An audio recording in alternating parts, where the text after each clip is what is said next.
الرحيم الحمد لله رب العالمين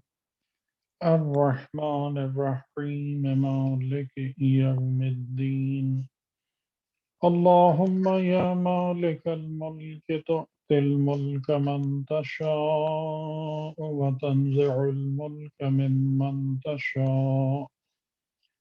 وتعز من تشاء وتذل من تشاء بيدك الخير إنك على كل شيء قدير اللهم صل على جميع الأنبياء والمرسلين والشهداء والصديقين وعبادك الصالحين على الخصوص على محمد سيد المرسلين والنبيين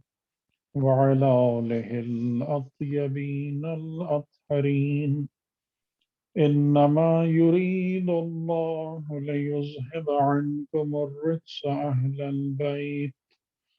ويطهركم تطهيرا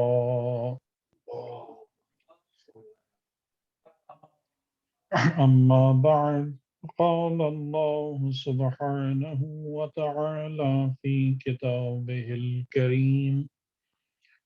ولقد آتينا موسى الكتاب فلا تكن في مرية من لقائه وجعلناه هدى لبني إسرائيل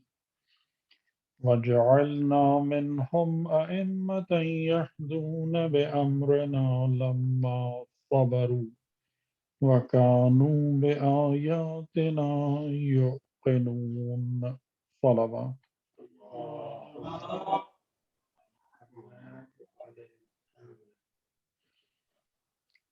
ہماری گفتگو آج ہمارا اس سلسلے کی تیسری کڑی ہے اور دو آیتیں سورہ سجدہ کی آیت نمبر 23 اور 24 کے جو سرنامہ کلام کے حوالے سے جن کی ہم نے تلاوت کی اور یہ آیتیں در حقیقت ہمیں امامت کی حقیقت اور ان ہستیوں کے بارے میں معرفت عطا کرتی ہیں کہ جن کو خدا نے بطور ائمہ انسانیت میں قائم کیا ہے اور اس کے حوالے سے میں نے آپ کی خدمت میں عرض کیا تھا کہ بات شروع ہو رہی ہے کتاب کے دیے جانے سے کہ خدا کی طرف سے کتاب دی گئی اور کتاب دی جانے کا نتیجہ یہ ہے یا اس کا خدا کا مطالبہ یہ ہے کہ تم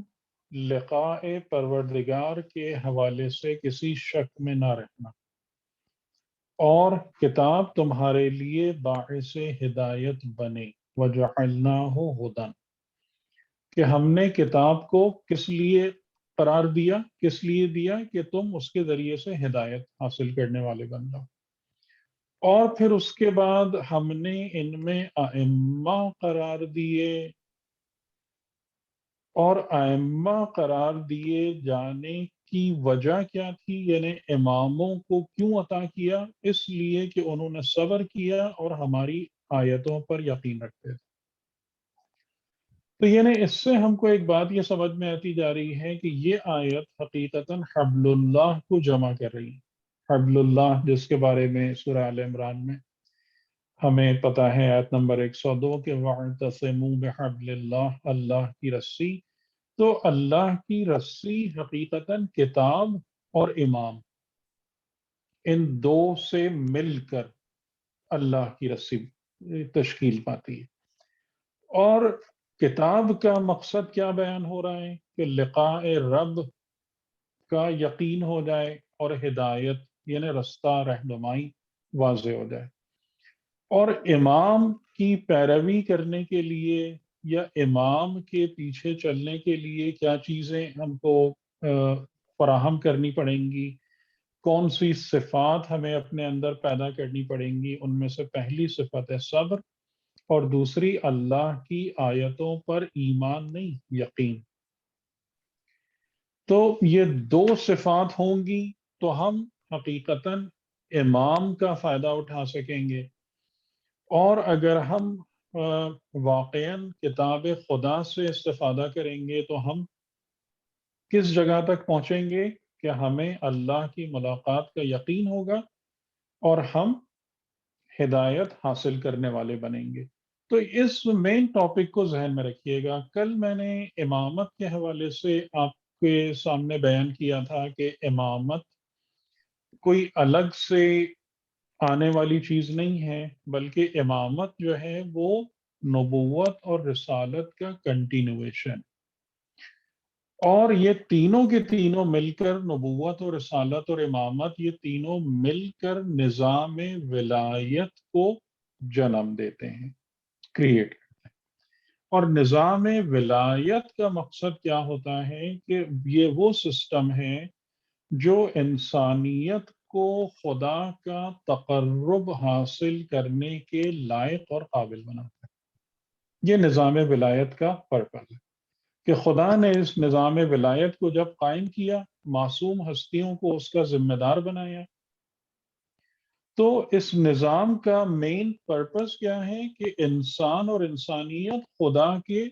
قربت حاصل کرنے کے قابل ہو جائے، ان کو وہ رستہ مل جائے، رستہ سمجھ میں آ جائے، اس کی گائیڈنس فراہم ہو جائے، چلنے کے طریقے پتہ چل جائیں اینڈ سو آن. تو اس کے ولایت کے نظام کے کتنے پلرز ہیں؟ نبوت، رسالت، امامت. اور نبوت اور رسالت کا کام ختم ہو چکا، لیکن امامت، جیسا ہم نے کل آپ کو بتایا تھا کہ امامت شریعت کے باطن کو روشن کرنے کا نام ہے. امامت شریعت کی حقیقت سے انسانوں کو روشناس کرانے کا نام ہے. تو یہ تا قیامت یہ چیز باقی رہے گی. ٹھیک ہے، یعنی کہ ایک لاجیکل ہمارے سامنے یہ بات، ہمیں اس میں کوئی وہ نہیں ہے جیسے لڑنے کی بات نہیں ہے کہ جیسے ایک شخص کہے کہ نہیں آپ یہ کہہ رہے ہیں، بلکہ ایک لاجیکل سی بات سمجھ میں آتی ہے کہ اب کوئی نئی شریعت نہیں آئے گی، نئی شریعت نہیں آئے گی، اس کا مطلب ہے رسالت تمام ہو گئی. اب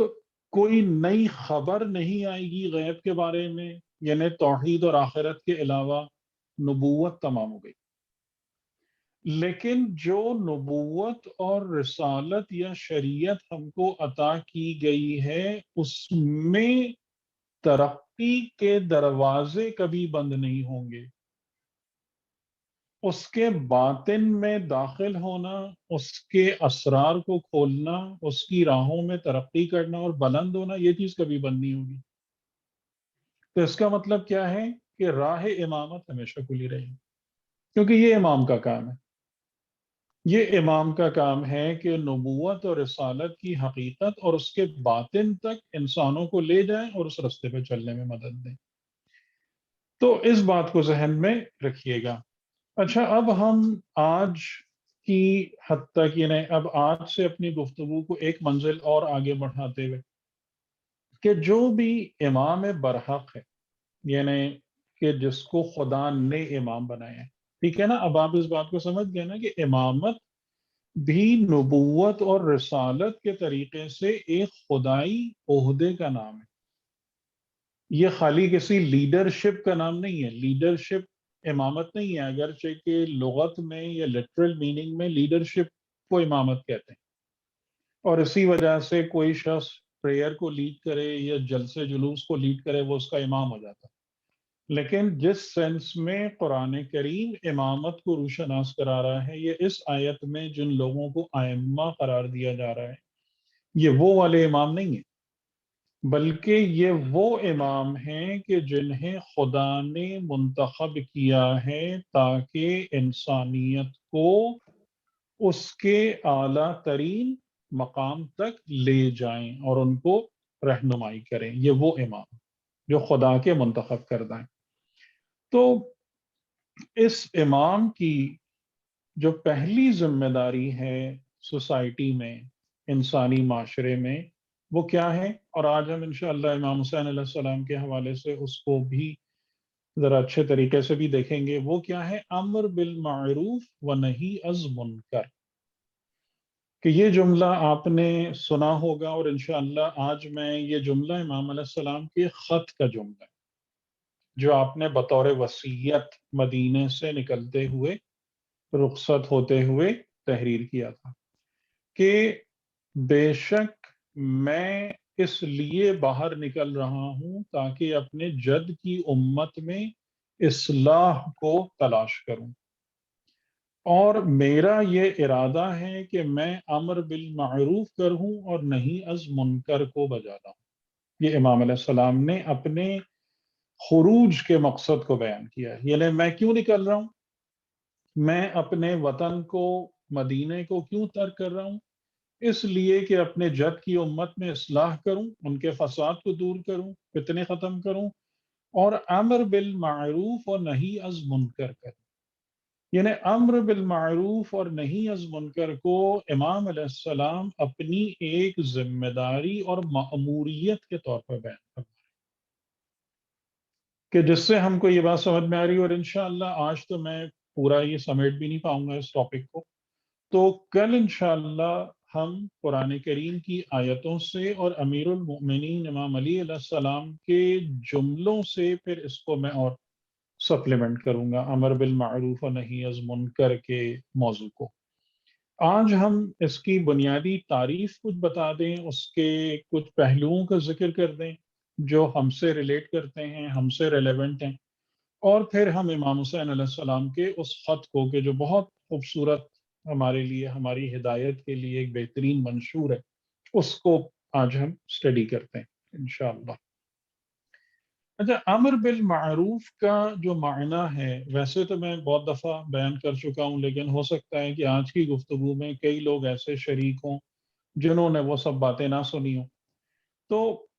ایک بیسک ڈیفینیشن کا بیان کرنا بھی ضروری ہے۔ وہ کیا کہ امر کا معنی ہوتا ہے آرڈر، حکم کرنا، آرڈر دینا، نافذ کرنا۔ جیسے امر الہی یعنی خدا کا حکم، ٹھیک ہے، امر کا مطلب ہوتا ہے حکم، آرڈر، اور اس بات کو آپ اچھے طریقے سے سمجھ سکتے ہیں کہ وہ حکم یا آرڈر جو اپلائی نہ ہو، امپلیمنٹ نہ ہو، نافذ نہ ہو، وہ ایسا ہی ہے کہ جیسا وہ حکم دیا ہی نہیں گیا، یعنی اس حکم کے دینے کا کوئی فائدہ ہی نہیں ہے کہ جو نافذ نہ ہو یا امپلیمنٹ نہ ہو۔ تو اس سے ہم کو ایک بات خود بھی سمجھ میں آ جاتی ہے کہ امر جو ہے وہ فقط آرڈر دینا نہیں ہے، حکم کے بارے میں بتانا نہیں ہے، اس کو ایکسپلین کرنا نہیں ہے، بلکہ نافذ کرنا، امپلیمنٹ کرنا ہے۔ تو بالمعروف اس کے ساتھ جو لاحقہ لگ رہا ہے وہ یہ بتا رہا ہے کس چیز کو آرڈر دینا، کس کو نافذ کرنا، معروف یعنی نیکی، اچھائی، خوبی۔ تو امر بالمعروف یعنی نیکی کو نافذ کرنا، امپلیمنٹ کرنا۔ نیکی کو امپلیمنٹ کرنے کا مطلب کیا ہوگا؟ یعنی نیکیوں والے، اچھائیوں والے، خیر اور برکت والے نظام کو امپلیمنٹ کرنا۔ اچھا، اب ایک بات خود ہمیں ہماری عقل واضح طور سے ہم کو بتاتی ہے، ہماری جو آبزرویشن ہے اسپیشلی اس دنیا کی زندگی میں، کہ آپ جب بھی کسی چیز کو، اور بہتر اور اچھی چیز کو امپلیمنٹ یا اپلائی کرنے جاتے ہیں، تو آپ کے پاس دو قسم کی رکاوٹیں اور ریزسٹنسز فوری طور پر سامنے آتے ہیں۔ ایک تو یہ کہ جس چیز کو، یعنی جس چیز میں، جس ڈومین میں آپ اچھائی کو امپلیمنٹ کرنے جا رہے ہیں، اس میں پہلے سے کچھ نہ کچھ خرابیاں موجود ہوں گی یا ہوتی ہیں۔ یعنی جیسے مثال کے طور پر آپ ایک زمین میں بیج بونے جاتے ہیں، تو یہ تقریباً آپ کے لیے کبھی بھی پاسبل نہیں ہوتا کہ آپ بس زمین میں جائیں اور اس کو کھودیں اور اس بیج ڈالیں، یہ نہیں پاسبل ہوتا۔ یعنی ایون اگر اچھی زمین بھی ہے تو اس میں بھی آپ کو اسے پریپیئر کرنا پڑتا ہے، اور پریپیئر کرنے کا مطلب یہ ہے کہ اس میں سے پہلے اس کی خرابیاں دور کریں گے، پھر بیج ڈالیں گے، ٹھیک۔ اور دوسری جو اس میں بات آتی ہے، پرابلم آتی ہے کہ جب آپ اچھائی کو امپلیمنٹ کرتے ہیں تو اچھائی ایک دن میں امپلیمنٹ نہیں ہو جاتی،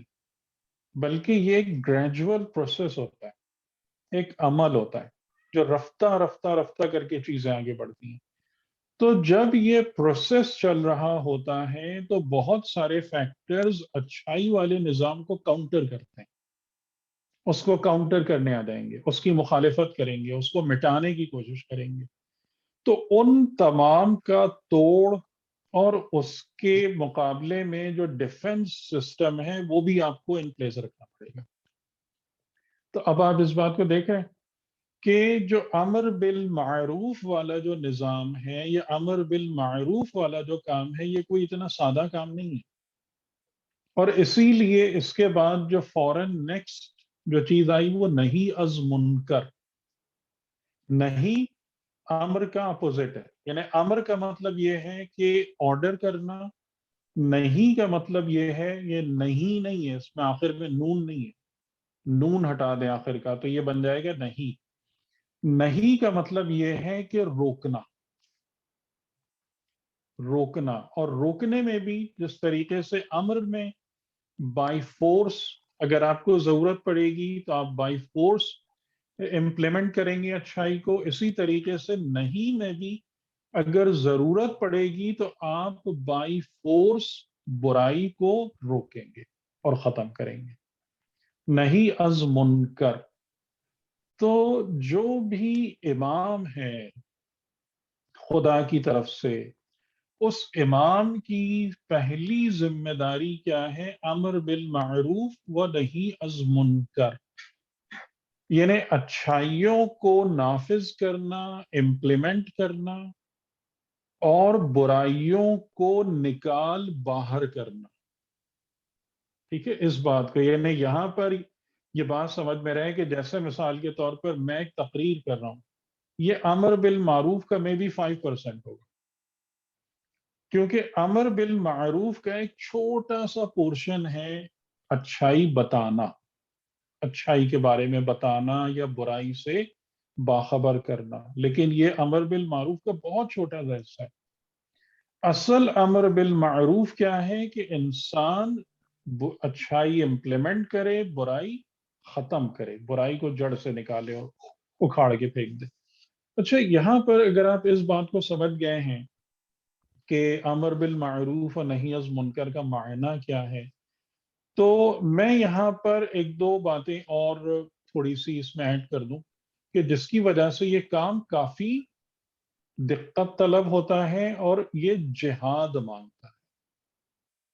ٹھیک ہے، یہ کام مجاہدے سے، جہاد کے ذریعے سے یہ پاسبل ہوتا ہے، خالی باتوں سے، تقریروں سے ممکن نہیں ہوتا۔ امر بالمعروف اور نہی از منکر کے اندر جو پہلی ریکوائرمنٹ ہے وہ نفوس کی تبدیلی ہے۔ امر بالمعروف اور نہی از منکر کی ریکوائرمنٹ یہ ہے کہ نیکی لوگوں کے اندر جذب ہو جائے، لوگ نیکی کریں نہیں خالی، بلکہ لوگ نیک بن جائیں۔ ان دو باتوں میں فرق ہے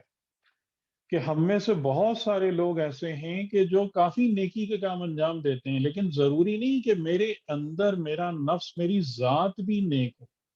میری ذات میں بھی صالحیت ہو۔ جیسا کہ میں آپ کو کل مثالیں دے رہا تھا نا ان لوگوں کی، کہ جو لوگ ایک وقت امام علی علیہ السلام کے ساتھ تھے اور آپ کے شیعوں میں شمار ہو رہے تھے، اور وہ اس وقت کہ جب ان پر آزمائش آئی، سختی آئی، وہ سب کے سب مل کر جو ہیں اہل بیت کے دشمنوں کے ساتھ کندھے سے کندھا ملا کے کھڑے ہیں، ان کے قاتلین میں شمار ہو رہے ہیں۔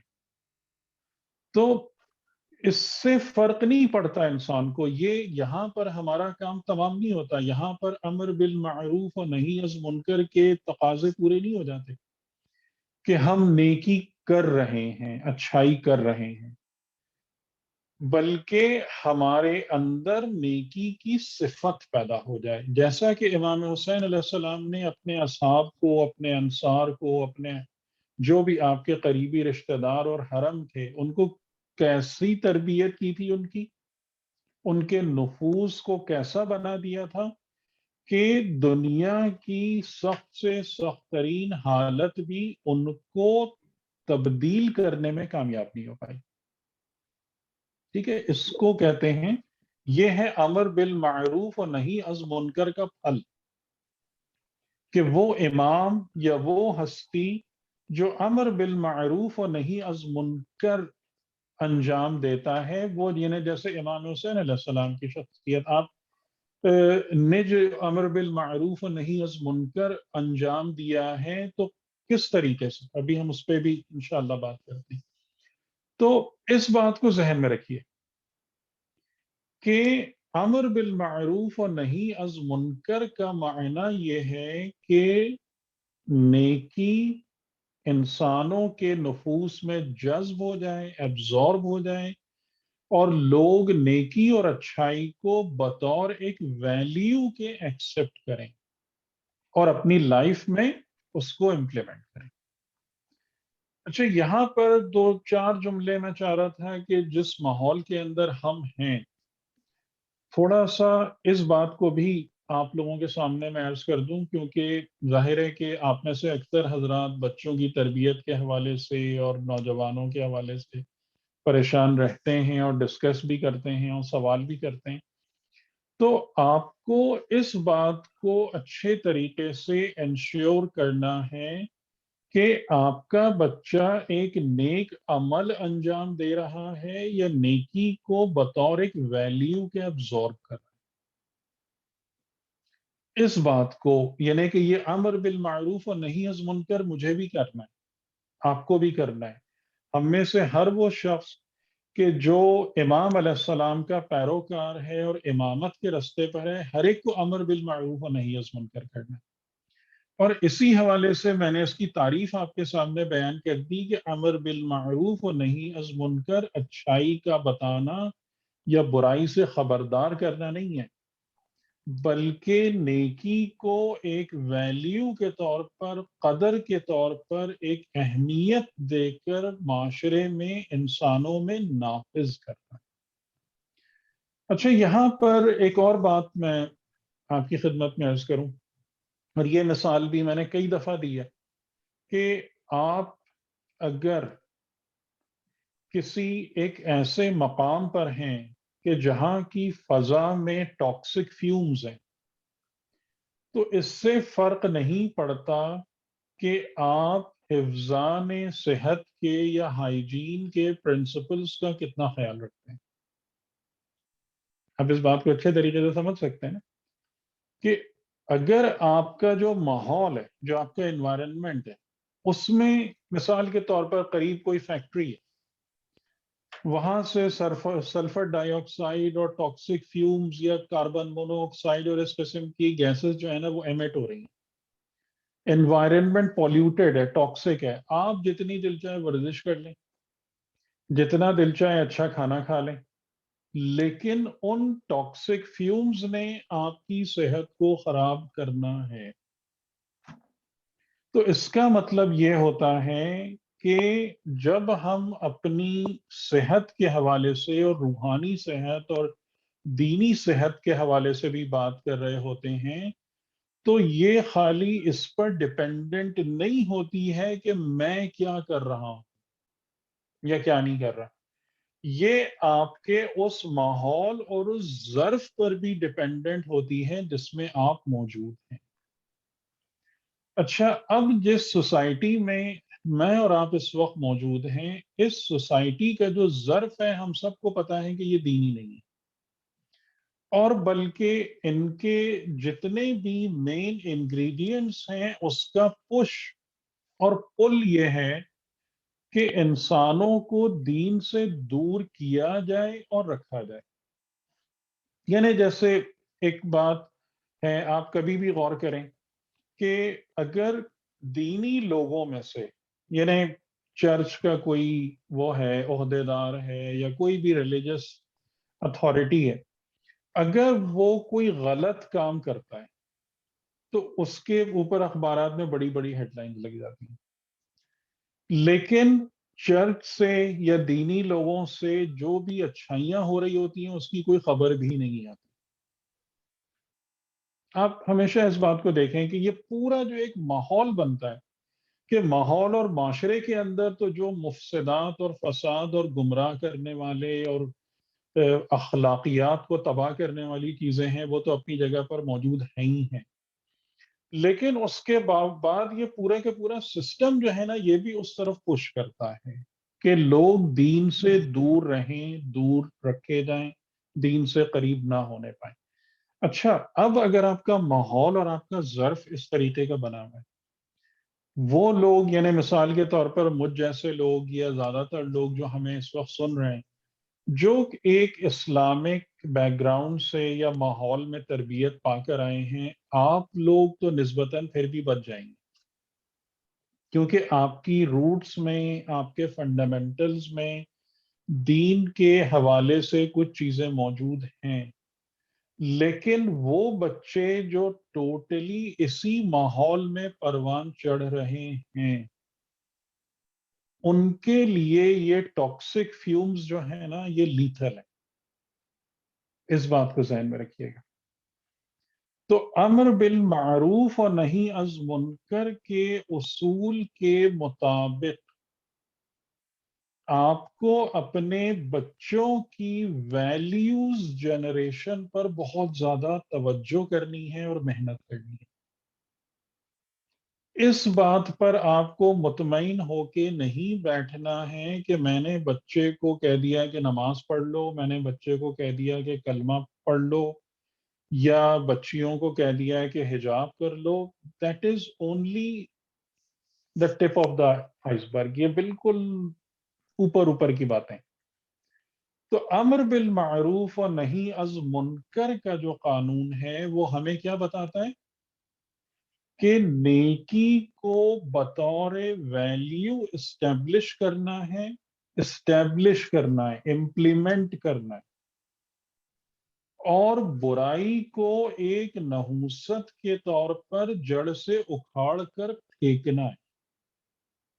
نہ کہ اس کے بارے میں تقریریں کرنا ہے اور بتانا ہے کہ اور یہی وہ چیز ہے کہ جو ائمہ علیہ السلام کی زندگی میں ہم کو نظر آتی ہے، اور خاص طور سے امام حسین علیہ السلام کے اس مجاہدے، کہ آپ نے اسی بات کو انشور کیا تھا، اسی بات کو یقینی بنایا تھا کہ معاشرے میں جو یعنی ایک مثال میں آپ کو دوں کہ آپ اگر 6 مہینوں میں دیکھیں امام حسین علیہ السلام کے کلمات کو دیکھیں، آپ کی گفتگو کو دیکھیں، آپ کو کتنی جگہ پر امام حسین علیہ السلام کے یہ جملے ملیں گے کہ احکامات وضو کیا ہیں، احکامات نماز کیا ہیں، شکیات نماز کے احکامات کیا ہیں؟ کسی جگہ پر یہ بات ملے گی آپ کو؟ امام نے کبھی اس قسم کوئی کسی موقع پر یہ بات کی ہے کہ کسی جگہ پر آ کے لوگوں سے یہ کہا ہے کہ تم نماز پڑھو، روزے رکھو، حج کرو؟ بلکہ جو آئرنی ہے وہ کیا ہے کہ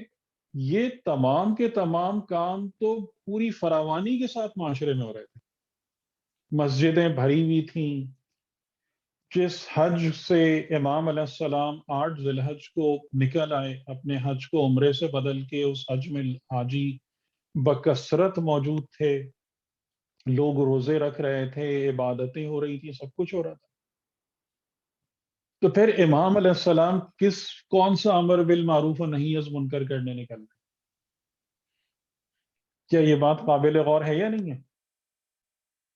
کہ جب اگر ہماری نظر میں نیکی کے جتنے بھی پلرز ہیں یا نیکی کے جتنے بھی ٹک باکسز ہیں سب تو ٹک تھے،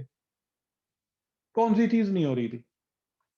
کیا لوگ نمازیں نہیں پڑھ رہے تھے، روزے نہیں رکھ رہے تھے، زکوٰۃ نہیں دے رہے تھے؟ سب ہو رہا۔ تو پھر جو آپ فرما رہے ہیں کہ میں اپنے جد کی امت میں طلب اصلاح کے لیے نکل رہا ہوں، اور ارادہ رکھتا ہوں کہ امر بالمعروف و نہی از منکر کروں، تو امام علیہ السلام کیا کہنا چاہتے ہیں؟ یہ بات بہت زیادہ قابل غور ہے. یعنی نیکی کی شکل موجود ہے، نیکی کی صورت موجود ہے، اس کی حقیقت ضائع ہو چکی ہے. نماز کی حقیقت کیا ہے؟ بندگی. نماز کی صورت موجود ہے، لیکن اس نماز میں بندگی کا جوہر نہیں ہے. وہ نماز انسانوں کو خدا سے قریب نہیں کر رہی. لوگوں کے، یعنی آپ اگر، میں کئی دفعہ یہ بات ویسے بھی میں نے عرض کی ہے کہ آپ اگر یزید اور معاویہ اور ابن زیاد کے وہ جو تاریخ میں جملے نقل ہوئے ہیں، اگر آپ وہ پڑھیں تو آپ حیران ہوں گے. ہر تقریر سے پہلے حمد و ثناء خدا ہے اور قرآن کی آیتیں پڑھی جا رہی ہیں اور بڑی گفتگو ہے ان لوگوں کی کہ جو فرزند رسول کو قتل کر رہے ہیں، شہید کر رہے ہیں، ان کی حرمت کو ضائع کر رہے ہیں،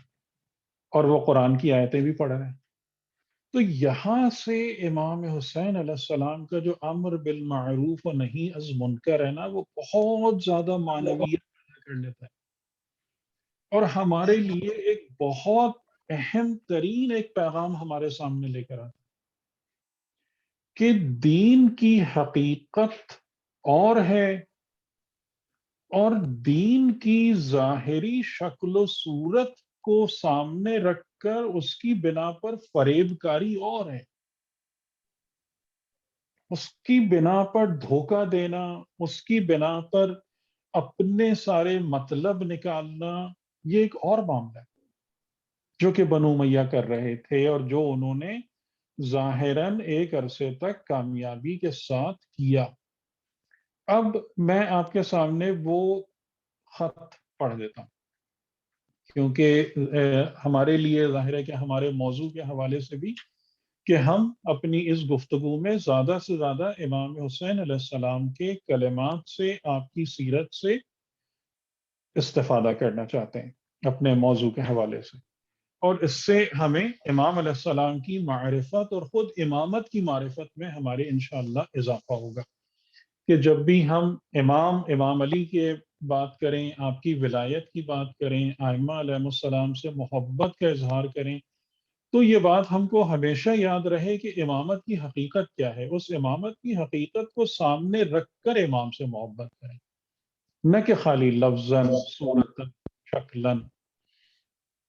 تو آپ نے یہ خط لکھا تھا مدینے سے نکلتے ہوئے جناب محمد حنفیہ. آپ فرماتے ہیں کہ بے شک حسین ابن علی گواہی دیتا ہے ان لا الہ الا اللہ وحدہ لا شریک وان محمدا عبدہ ورسولہ. توحید اور رسالت کی گواہی دی. جاء بالحق، اور پھر رسول خدا کی آپ دیکھیں کیا تعریف بیان فرما رہے ہیں. کئی مقامات پر آپ نے رسول کو اپنے جد کے حوالے سے پہچانوایا ہے، نانا کے حوالے سے بات کی ہے. لیکن امامت میں یہ نانا اور باپ اور ماں والی رشتہ داری نہیں ہوتی ہے. رسالت اور نبوت اور امامت کی جو باہمی رشتہ داری ہے، یہ بیٹے اور ماں اور باپ والی رشتہ داری نہیں ہے. اور وہ اس خط میں ان جملوں میں بیان ہو رہی ہے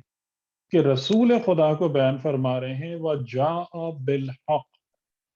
کہ رسول حق کے ساتھ آئے، حق لے کر آئے، من عند الحق، اور حق کی بارگاہ سے آئے. یہ ایک جملہ کس کا تعارف فرما رہے ہیں؟ رسول خدا کا تعارف فرما رہے ہیں کہ وہ کون ہیں جو حق لے کر حق کی معیت میں اور حق کی بارگاہ سے آئے.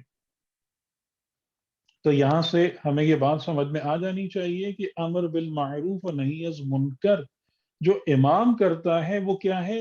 حق کا نفاذ ہے. کیونکہ رسالت اور امامت اور نبوت سوائے حق کے نہ کسی چیز کو دیکھتی ہے اور نہ کسی اور چیز میں انٹرسٹڈ۔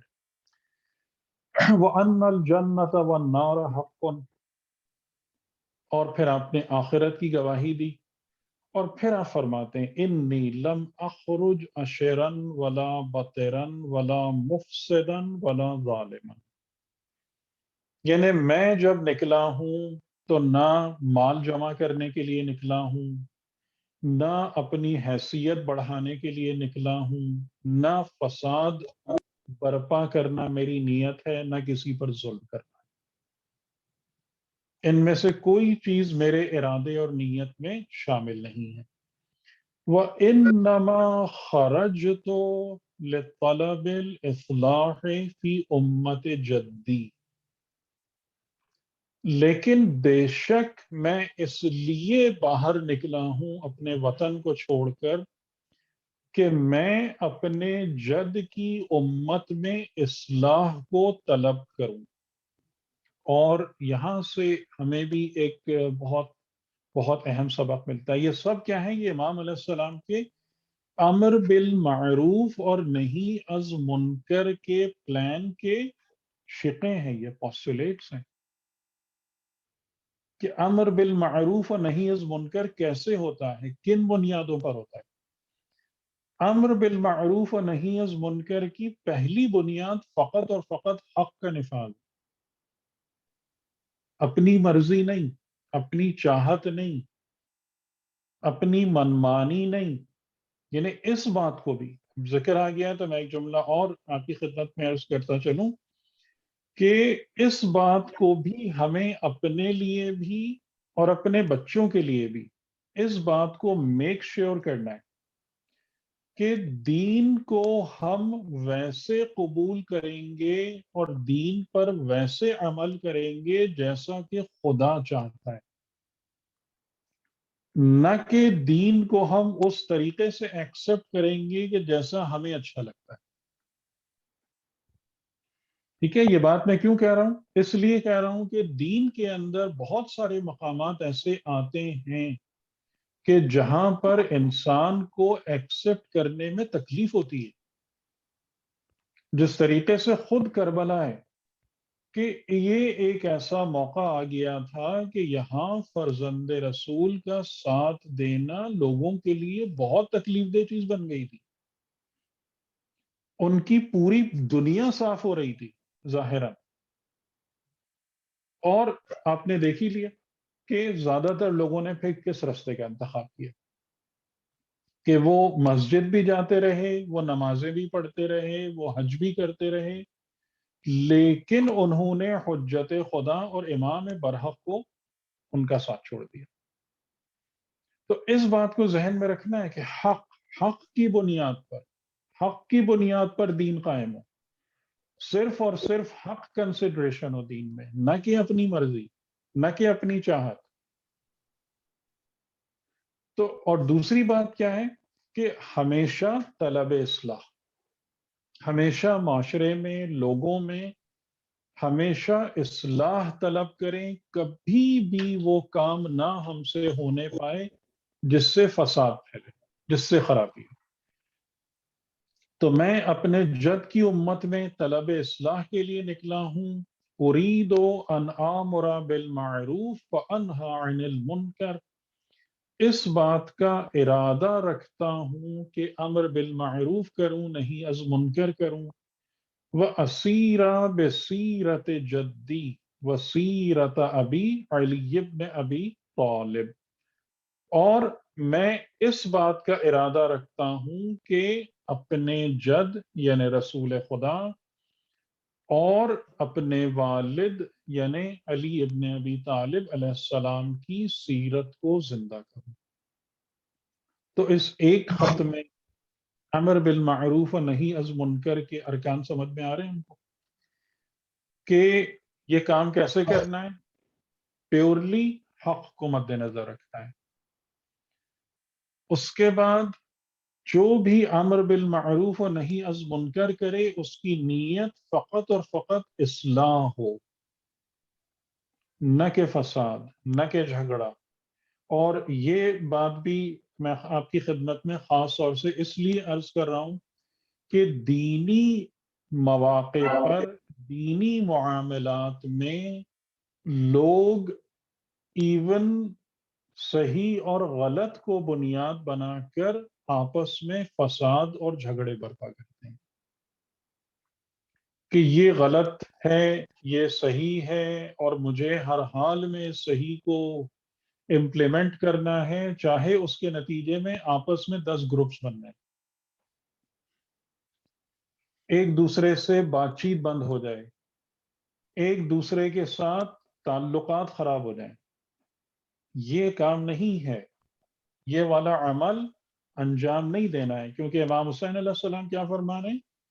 کہ میری نیت یہ ہے، میں کس چیز کو طلب کرنے کے لیے نکلا ہوں؟ اپنے جد کی امت میں اصلاح کو طلب کرنے کے لیے، ہمیشہ اصلاح کی طرف حرکت ہو، اور معصوم کی سیرت زندہ ہو. اور کس کام کے لیے؟ کہ رسول خدا کی اور امام علی علیہ السلام کی سیرتوں اور سنتوں کو زندہ کیا جائے. یہاں بھی ایک بات کا میں آپ کی خدمت میں عرض کر دوں کہ سیرت اور سنت کا زندہ کرنا ذکر کرنا نہیں ہے. سیرت اور سنت کا زندہ کرنے کا مطلب کیا ہے؟ کہ جن طور طریقوں کو، جن اعمال کو، اور ایک اور جو بہت اہم بات ہے کہ جسے ہم تقریباً ہمیشہ نیگلیکٹ کر دیتے ہیں،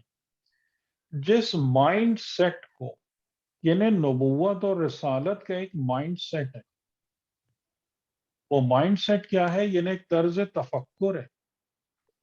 سب سے پہلے اس مائنڈ سیٹ کو امپلیمنٹ کرنا ہے، ورنہ آپ کسی بھی کام کو نہیں کر سکیں گے. وہ مائنڈ سیٹ کیا ہے؟ اس کی بنیاد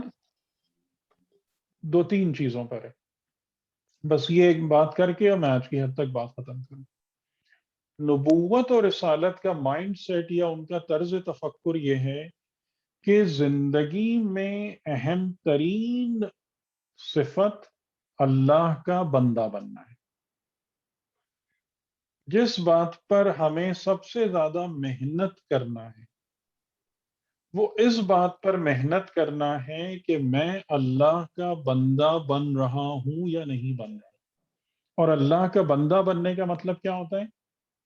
کہ انسان اپنے دل میں اس بات کو دیکھے اور جائزہ لے کہ جو کچھ بھی خدا نے چاہا ہے اس کے اور میرے درمیان کوئی ریزسٹنس ہے یا نہیں ہے. خدا نے چاہا ہے تم سردیوں میں اٹھ جاؤ، کوئی تکلیف تو نہیں ہوتی یہ کام کرتے ہوئے. خدا نے چاہا ہے کہ گرمیوں میں اگر ماہ رمضان آئے تم روزے رکھو، دیکھیں کوئی پرابلم تو نہیں ہوتی. اسی طریقے سے اور باتیں، یعنی کہ خدا نے یہ چاہا ہے کہ میری زبان سے کوئی غلط جملے نہ نکلیں. خدا نے یہ چاہا ہے کہ میری زبان سے کسی مومن کی آبرو ریزی نہ ہو، چاہے جتنا بھی غصہ ہے اور جتنا بھی برا لگے. یہ سب کام میں کر پا رہا ہوں یا نہیں کر پا رہا ہوں؟ میرے اندر یہ کوالٹی بلڈ ہو رہی ہے یا نہیں ہو رہی؟ یہ دین کا مائنڈ سیٹ ہے کہ اپنے آپ کو اللہ کی مرضی کے آگے جھکانا، اللہ کی مرضی کا تابع ہونا، فرما بردار بننا، عبدیت ہے خود. اس کے بعد دوسرا دین کا مائنڈ سیٹ کیا ہے؟ کہ انسان کے اندر اہمیت اس کے اخلاق اور کردار کی ہے. یعنی کون سا مومن ویلیویبل ہے؟ جیسے خود یہ رسول خدا کے جملے ہیں، جس کا اخلاق بہتر ہے، جس کا خلق بہتر ہے. اور اخلاق کا معنی بھی صفات حسنہ ہے. اخلاق کا معنی خالی مسکرا کے بات کرنا نہیں ہے، اخلاق کا معنی یس اور ہیلو اور یہ سب کرنا نہیں ہے، بلکہ اخلاق کا معنی کیا ہے؟ کہ انسان کے اندر صفات حسنہ جو قرآن نے بیان کی. یعنی مثال کے طور پر کون سی صفت؟ عہد کا پابند ہو. یہ سب قرآن کے ہیں. انسان کے اندر شرک نہ ہو، انسان اپنے والدین سے حسن سلوک کرنے والا بنے، انسان ایسا بنے کہ یتیم اور بے آسرا لوگ اس کی سرپرستی میں اپنے آپ کو محفوظ خیال کریں. یہ وہ تمام کے تمام اخلاق کے بنیاد اور نکات ہیں جو قرآن کریم نے ہمارے سامنے، جو کتاب خدا نے ہمارے سامنے رکھی. تو یہ دین کا مائنڈ سیٹ ہے. اللہ کی بندگی کو اہمیت حاصل ہے، اخلاق اور کردار کی بلندی کو حیثیت حاصل ہے. اور یہی وہ چیز ہے کہ جو نافذ کرنے کے لیے، امپلیمنٹ کرنے کے لیے امام قیام کرتے ہیں اور حرکت میں آتے ہیں. اور اس کا نام، یہ امام کی جانب سے کیا ہے؟ یہ ان کا امر بالمعروف و نہی عن المنکر. اور اسی بات کو اپنے ذہن میں رکھیے گا کہ انشاءاللہ جب بھی امام زمان علیہ السلام ظہور فرمائیں گے تو امام زمان علیہ السلام کا جو امر بالمعروف و نہی عن المنکر ہوگا وہ انہی بنیادوں پر ہوگا کہ جو ہمیں قرآن اور اہل بیت سے نظر آ رہی ہیں. اور اس بات کا بھی سمجھنا ہمارے لیے بہت زیادہ ضروری ہے کہ یہ کمپلسری ہے، نہ کہ آپشن اور چوائس. ٹھیک ہے، یہ جملہ ہو سکتا ہے ڈرانے والا ہو تھوڑا سا، لیکن عین حق ہے یہ جملہ کہ امر بالمعروف اور نہی از منکر کی جو آؤٹ پٹ ہے، جو دین ہم کو کہہ رہا ہے کہ اس کا یہ نتیجہ نکلنا چاہیے، اس جگہ پر آنا ہمارے لیے چوائس یا آپشن نہیں ہے کہ ہم کہیں کہ نہیں، ہم اللہ کی بندگی کے حوالے سے کوتاہی کریں، ہم اپنے اخلاق اور کردار کو بلڈ کرنے میں سستی کریں، اس طرف توجہ نہ کریں، تو اس کے بہت سنگین نتائج بھگتنے پڑیں گے.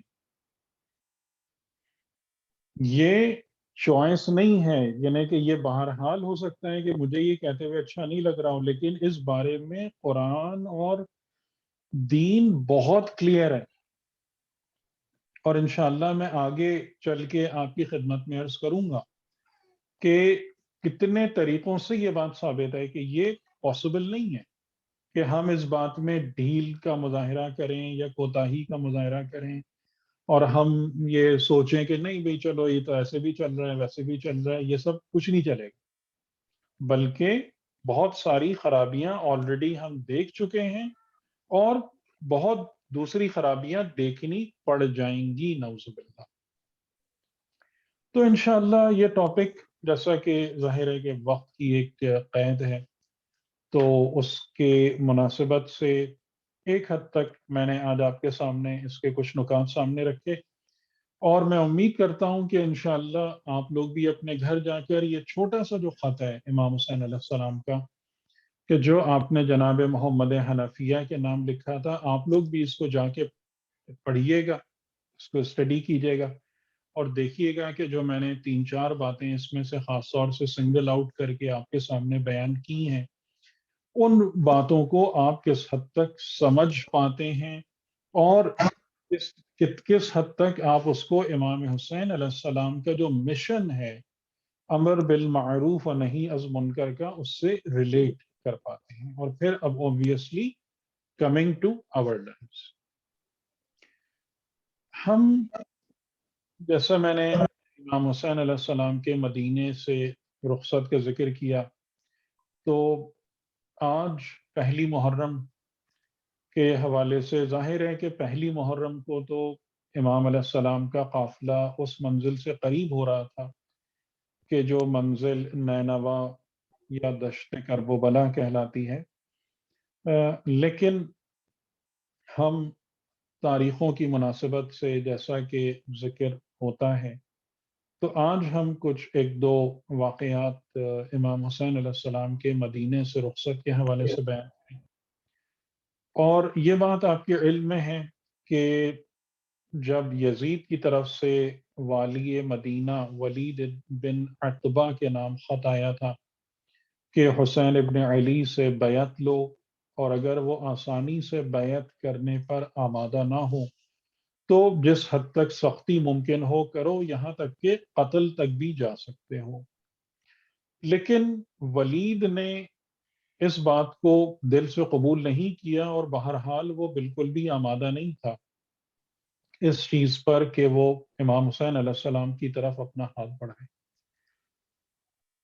شاید ہمارے علم میں یہ بات نہیں ہے کہ جب یزید کا خط مدینے میں آیا ہے اس کے 2 یا 3 دن بعد ہی امام علیہ السلام نے مدینہ چھوڑ دیا ہے، اس میں زیادہ ٹائم نہیں ہے کہ یہ چیز کافی، یعنی پہلی رات اس نے بلایا تھا، آپ بنی ہاشم کے جوانوں کے ساتھ گئے، ایک ہاٹ ڈیبیٹ ہوا، سخت گفتگو ہوئی، جس میں آپ نے سختی سے اور واضح الفاظ میں بیعت کو قبول کرنے سے انکار کر دیا۔ وہاں پر مروان بھی موجود تھا۔ مروان کی فرمائش یہ تھی کہ حسین کو بیعت لیے بغیر نہ جانے دیا جائے،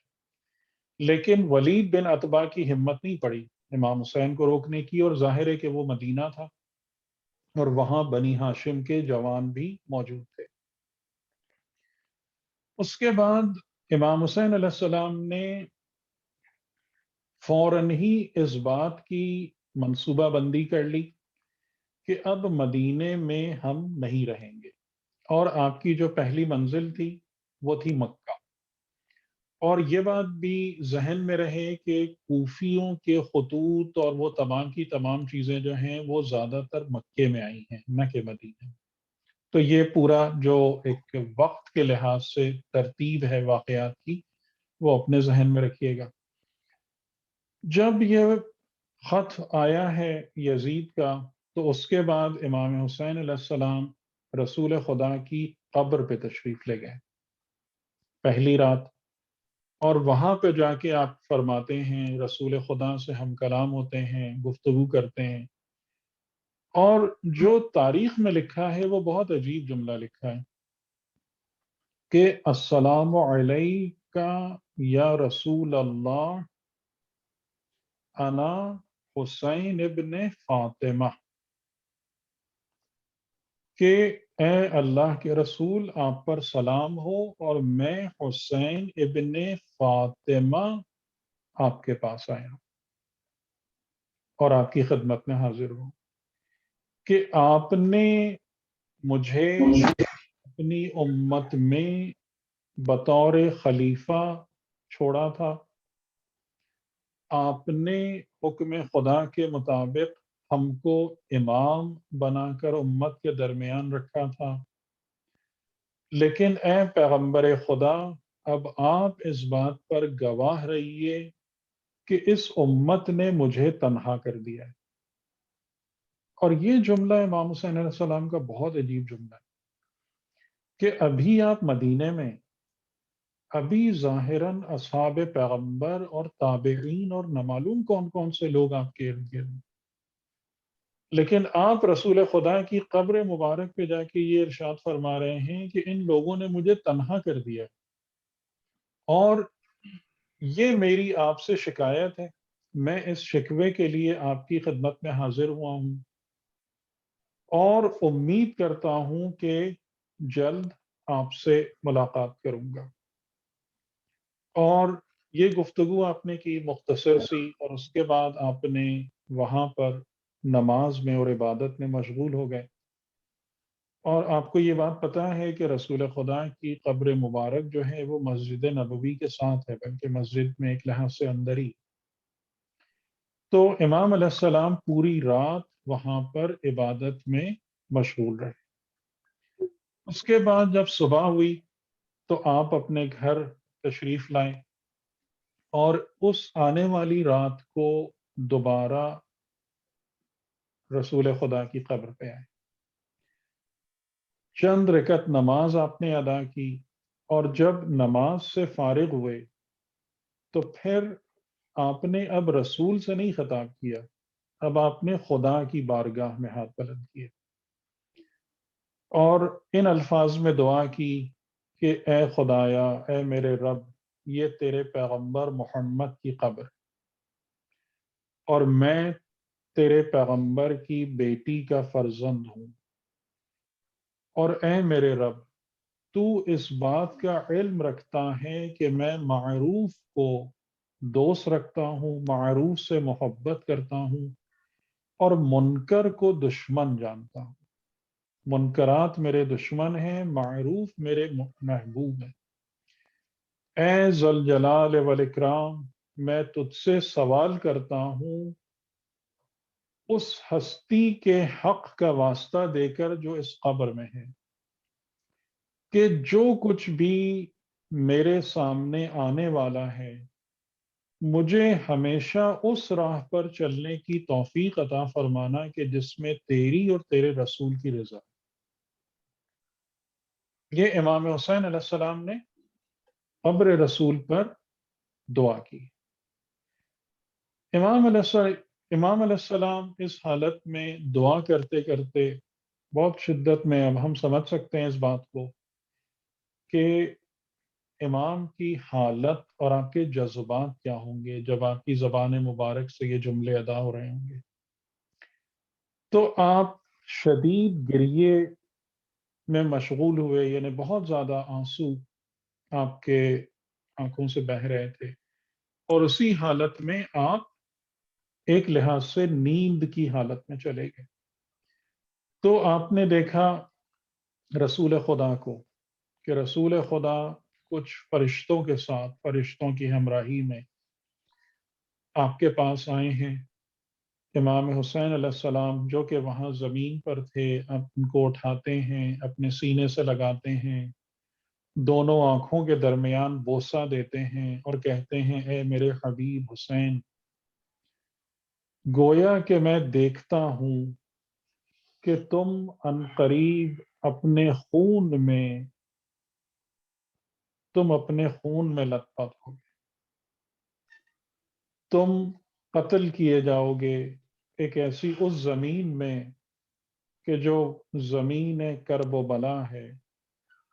اور تمہیں قتل کرنے والے میری امت میں سے ایک گروہ ہوگا کہ جو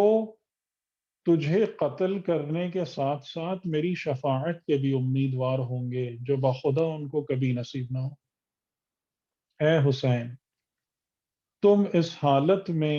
قتل کیے جاؤ گے کہ تم بھوک اور پیاس کی شدت میں مبتلا ہوگے۔ اے میرے حبیب حسین، تمہارے والد، تمہاری والدہ، تمہارے بھائی میرے پاس آ چکے ہیں، اور وہ تمہارے لیے بھی اس بات کے امیدوار ہیں کہ تم بھی اس بہشت جاودانی میں تم بھی ہمارے ساتھ شامل ہو جاؤ۔ اے حسین، خدا نے تمہارے لیے ایک ایسا مقام رکھا ہے بہشت میں جو کسی کے لیے نہیں، اور اس مقام تک پہنچنے کے لیے ضروری ہے کہ تم اس راہ شہادت اور اس راہ سختی سے گزرو۔ امام حسین علیہ السلام اس حالت میں اپنے جد بزرگوار کی طرف نگاہ کرتے ہیں اور کہتے ہیں کہ اے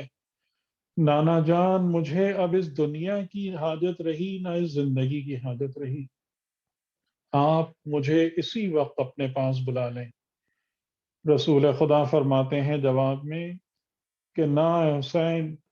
تمہیں دنیا کی طرف واپس لوٹنا ہوگا، تمہیں شہادت کی اس راہ سے گزرنا ہوگا، اور جو کچھ خدا نے تمہارے لیے لکھا ہے اور جو کچھ خدا نے تمہارے لیے مقدر کیا ہے اس میں یہ بھی ہے کہ حرم رسول اللہ بے پردہ ہوں، تمہارے اصحاب و انصار و آوان اور تمہاری اولاد تمہارے ہاتھوں میں اور تمہارے سامنے خاک و خون میں غلطاں ہو، اور اس حالت میں تم اپنے اعزاء اور اقرباء اور اپنے پدر بزرگوار اور برادر عزیز کے پاس جاؤ قیامت میں، تاکہ تم اس بہشت کے بلند ترین درجے کو حاصل کر سکو۔ امام حسین علیہ السلام کے لیے رسول خدا کی طرف سے دی جانے والی بشارت بس تھی۔ آپ واپس آتے ہیں،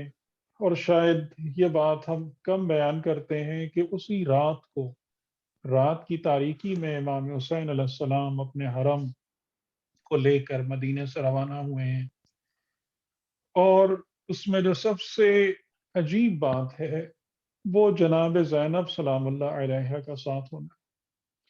انہیں ظاہراً یہ بات سمجھ میں نہیں آتی ہے، بی بی زینب، کیونکہ آپ اپنے گھر میں تھیں، آپ شوہر دار تھیں، آپ کی اولاد تھی، آپ کا اپنا ایک خانوادہ تھا، لیکن کس طریقے سے کہ ان 2 دنوں میں بی بی زینب سلام اللہ علیہا نے وہ اجازت بھی لی، وہ عزم بھی کیا کہ اپنے گھر کو چھوڑ کر، اپنی ہر چیز کو چھوڑ کر اپنے بھائی حسین کے ساتھ اس سفر پر روانہ ہوئیں۔ اور یہ بھی ایک انتظام الہی تھا کہ کربلا، جس طریقے سے کہ علامہ اقبال نے اپنے ایک شعر میں کہا ہے کہ غریب و سادہ و رنگی ہے داستان حرم، انتہا ہے حسین اور ابتدا ہے اسماعیل، اسی طریقے سے کربلا کی راہ کی ابتدا حسین علیہ السلام ہے اور انتہا زینب سلام اللہ علیہا ہیں۔ تو اب اماریاں سجنا شروع ہوئیں، بیویاں سوار ہونا شروع ہوئیں، لیکن اب وہ حال ہے کہ شاید کسی بیوی کے وہم و گمان میں بھی نہ ہو کہ کچھ مہینوں کے بعد یہی اماریاں ہوں گی کہ جن پر سوار دوبارہ مدینے میں داخلہ ہوگا، لیکن اس وقت نہ حسین ساتھ ہوں گے، نہ عباس، نہ علی اکبر، بلکہ وہ قافلہ جو اپنے ہر شہید کو میدان کربلا میں کھو کر آ چکا ہوگا، اور واہ حسینہ اور واہ علیہ کی صدائیں بلند ہو۔ سَيَعْلَمُ الَّذِينَ ظَلَمُوا أَيَّ مُنقَلَبٍ يَنقَلِبُونَ لَعْنَةُ اللَّهِ عَلَى الْقَوْمِ الظَّالِمِينَ۔ پروردگار عالمین ہماری اس فقیر سی کوشش و کاوش کو اپنی بارگاہ میں قبول فرمائیں۔ جو بھی آمین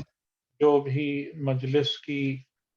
بنیاد رکھنے والے ہیں، ان تمام مؤمنین کی نیتوں کو اپنی بارگاہ میں قبول فرمائیں۔ ہمارے لیے صرف اور صرف یہ ایک ذریعہ ثواب نہ ہو، بلکہ ایک راہ تربیت بھی ہو۔ اس کے وسیلے سے ہمارا اخلاق، ہمارا کردار، ہمارا خدا سے تقرب، ان تمام چیزوں میں بہتری اور امپروومنٹ آئے انشاءاللہ۔ میں اپنے لیے بھی، آپ سب لوگوں کے لیے بھی دعا کرتا ہوں کہ خدا ہماری اور آپ کی دنیا میں بھی برکت دے، ہماری آخرت میں بھی برکت دے، اور ہمیں دنیا میں امام حسین علیہ السلام کے پرچم تلے زندہ رکھے، اور آخرت میں امام حسین علیہ السلام کی شفاعت سے بہرہ مند فرمائے۔ اللہم صل علی محمد وآل محمد، والسلام علیکم ورحمۃ اللہ وبرکاتہ۔ اللهم